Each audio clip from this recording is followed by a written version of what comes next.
Hindi. Hindi niyo pwedeng gawin sa akin to. Eh, paano na ngayon?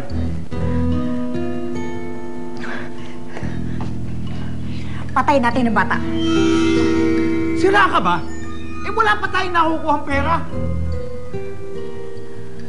Teka lang.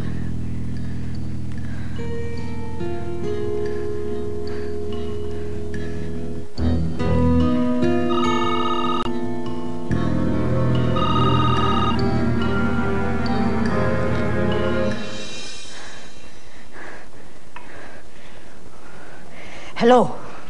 Ano, nanood ka? Talagang ginagalit mo kami, ano? So gusto mo talaga malagay sa pangalan si Clarissa? Ha? Hindi nyo na ako matatakot. Sisiguraduhin kong pagsisisihan nyo na ako at ang pamilya ko napili yung biktimahin. Sisiguraduhin kong magdurusa kayo sa ginawa ninyo. Kaya ibalik nyo na si Clarissa kung ayaw niyong mamatay.